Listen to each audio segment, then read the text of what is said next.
নমস্কার, আপনারা সবাই কেমন আছেন?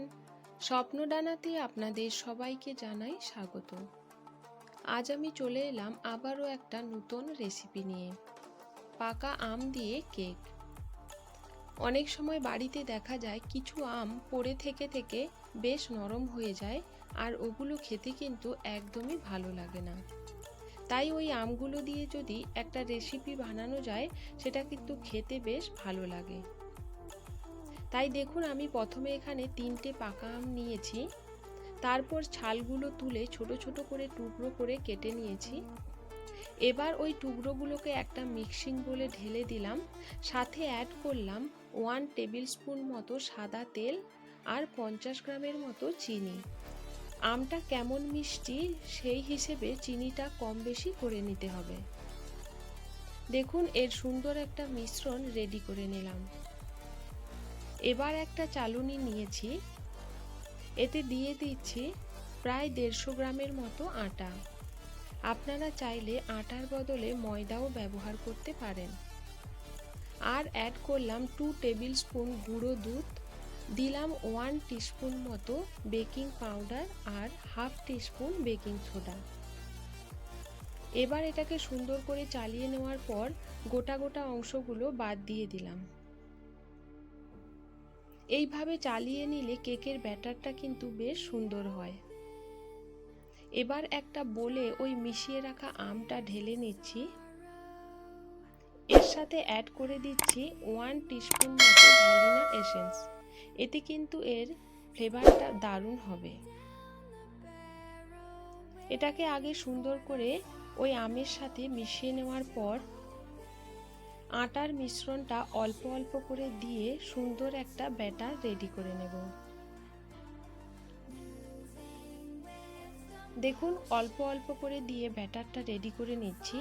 একসাথে সবগুলো দেওয়ার প্রয়োজন নেই, তাহলে কিন্তু দলা পাকিয়ে যাবে।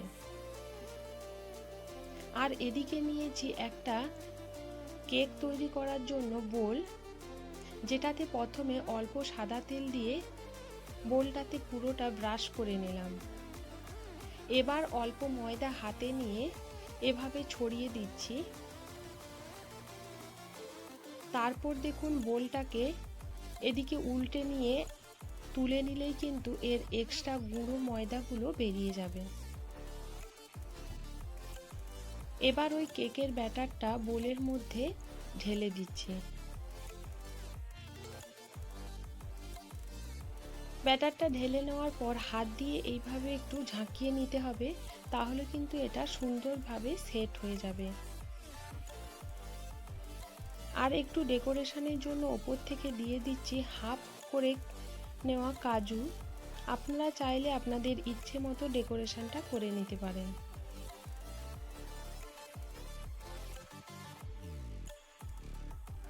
এবার দেখুন, এদিকে লো ফ্লেমে একটা কড়াই ঢাকনা দিয়ে ফ্রি হিট করে নিয়েছি। তারপর ঢাকনাটা খুলে নেওয়ার পর একটা স্ট্যান্ড চাপিয়ে ওই বাটিটা বসিয়ে দিলাম।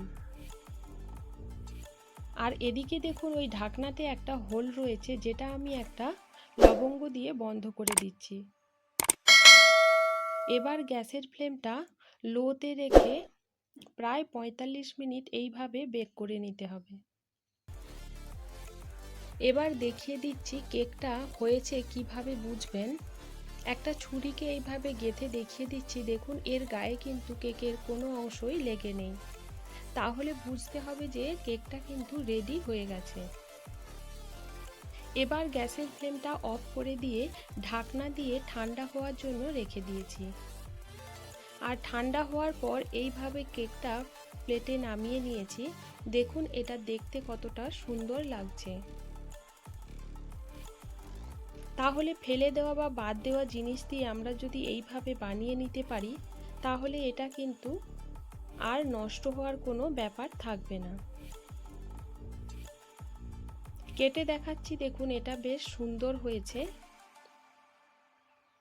আশা করছি আপনারা বাড়িতে অবশ্যই ট্রাই করবেন।